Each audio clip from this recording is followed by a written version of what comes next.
Hello everyone and welcome back to the channel. My name is Lollipop and this is the 2023 Mokwheel Scoria electric bike. And in this video we're going to cover the unboxing and assembly process, discuss all of the parts and components on it, and give it a nice test ride to ultimately figure out if this bike is worth the price point and if it's a right fit for you. Alright, so right off the bat you're probably thinking this looks similar to other fat tire e-bikes out there, but on my channel I always try to review e-bikes that are different from other ones I've reviewed on my channel. So for this one, if I had to summarize this bike in one sentence, I'd say it's essentially a practical and comfortable commuter or city bike with the styling and sleek looks of a fat tire mountain bike. I love the red color they offer in this model and appreciate the commuter features of the rear rack, the fenders, the upright handlebars, and the step-through frame design that allows you to easily get on and off the bike. Now those features are pretty standard on e-bikes these days, but what I really like about this one is that it is designed with ease of use in mind, since it has these smaller 20-inch diameter wheels, which overall just brings the height of the frame down, the size of the frame down, and that allows it to be more approachable for newer riders, for shorter riders, and for people who just want to have an easier time riding their bike. So if you are interested in this bike after my review video, I'll link it in the description below on the top, so you can click that link and check it out. It does retail for $2,000 US currently, so for that price, let's see what you get. So first off, the unboxing process was great because this is a smaller bike, so it had a more normal sized bike box, and I had a good time assembling it. Convenience squared.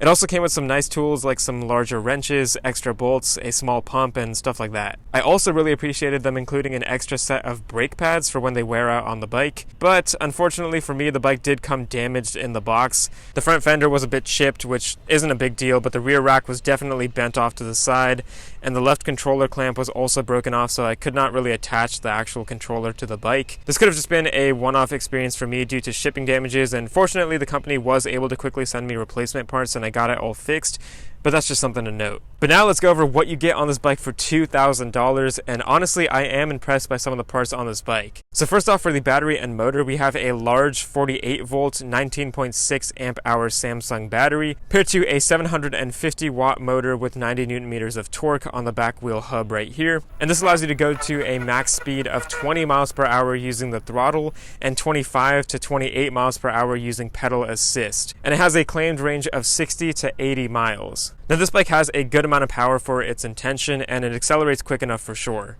For the screen and controller, you can turn on the bike by holding the power button on the top right here, and then you can see the main screen in the middle that shows you your current speed and some other info like pedal assist level at the bottom, which you can control by pressing the up and down arrow keys on the controller. You can also control the front and rear lights with the light button right here. And you can see that the lights are not too bright in my opinion for nighttime riding, but they work well enough for being visible at night or during the day. And if you are planning on riding a lot at night, I would recommend some better lights. Besides that, we do also have a nice horn button on the bottom of the controller, which is pretty fun. And if you don't want to use those pedal assist functions, you also have that throttle on the left side here, which is basically a lever that you hold down to engage the motor.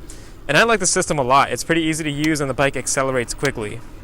For the mechanical components, let's talk about the frame first. So this bike weighs around 80 pounds, so it is a pretty heavy e-bike, but it is able to handle up to 400 pounds of weight because of that added bulk. It definitely has that lower frame and is designed for people who are 4 foot 8 inches tall to 6 feet tall, which is a good height range. And it comes with some nice features like this smaller rear rack here with the Mokwheel print on the wooden platform, mounts for a front basket, and a center mount kickstand for durability, though I found this a bit annoying since it does scrape against the ground or on curbs while riding off-road, since it is lower than the frame of the bike. Not a huge deal, but something I feel like was overlooked. The battery on this bike is hidden inside the down tube, and you can charge it by plugging in the charger on the bottom left here, or by removing the battery entirely using the included key and charging it separately. Removing the battery is a bit of a challenge though, since you do need to make sure the front wheel is out of the way so you can pull it out at an angle, but besides that, it's a good system. But unfortunately, one thing I noticed on my bike is that it doesn't actually plug into the side of the frame. There's not enough clearance in this hole right here for it to actually go in and charge. So that's kind of weird. It might be a defect. For the other components, I'll start off with the suspension. The bike only has suspension in the front, and this Overlord brand fork is fairly durable and strong. Nothing special, but similar to what other fat tire e-bikes have in this price range. The fork does have a knob on the right side that you can turn to make it rigid, which allows you to go faster while riding in flat areas.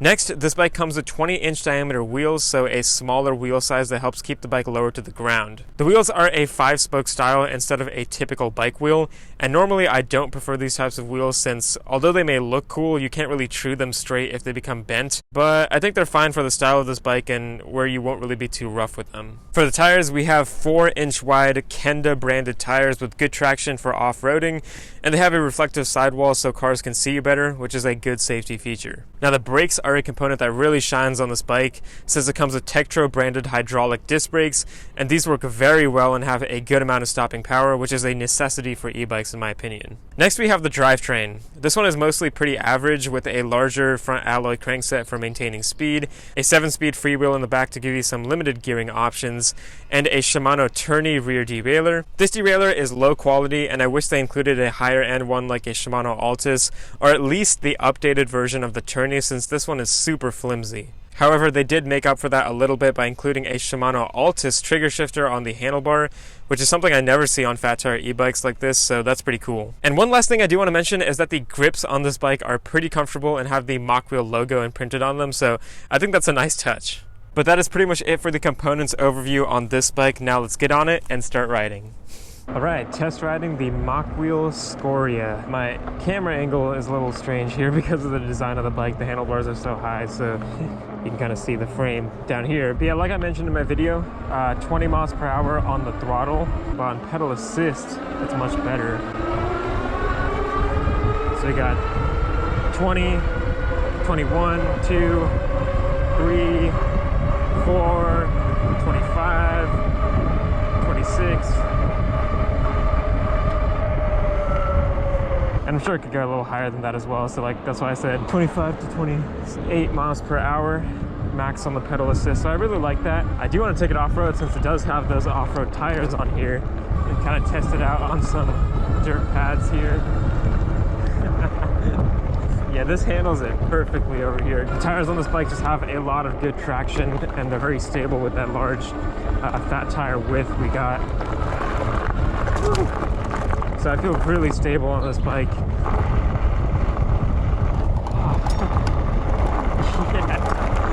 Yeah, this bike goes really fast. Go a little off-road here. I jumped off that little dirt section there, so that was pretty fun. So is the bike worth $2,000? Now that's really what I want to talk about on this test ride. And although I'm enjoying the bike, $2,000 is a very steep price point in my opinion for this bike, considering that it is a smaller model than other fat tire e-bikes that are on the $2,000 price point. So I don't really agree with that. If you do find this bike on sale, I think it'd be great. Like overall, the bike itself is good, but some things just definitely kind of throw me off, like when they overlook the kickstand being a little too low, or especially like the battery charger not even plugging into the side of the bike correctly. Maybe that's just a defect with my bike, but that's just strange. And also, this is one of the only bikes I've had that's come damaged in the box as well, and not just one thing, like it was the fender and the rear rack and the controller was broken, so I can't really say with full confidence that their quality control is that good at this company, at least for this model. Maybe, you know, once again, it might have just been like a defect on my bike, but they were able to take care of some of the issues I had, so I appreciate that. I mean, I do really like the bike and I am gonna keep it for a while. Actually, my mom is the one who loves this bike just because of how small and approachable it is. That's like the big benefit of this one and what I was trying to relay to all of you guys, where it's a great bike for newer riders, shorter riders, or people who just want to have an easier time riding. So it's absolutely perfect for that kind of style, and of course it does really good on the road as well. So overall, I'd say get this bike if you're looking for a very durable, reliable, and comfortable city or commuter bike for getting groceries, going to and from work, or you know, performing any other day-to-day activities. And you want a bike that has some good styling and framework with that hidden battery design and practicality. However, that being said, it is still a very fun bike as well, so if you want to get it just for fun, that's a good idea too.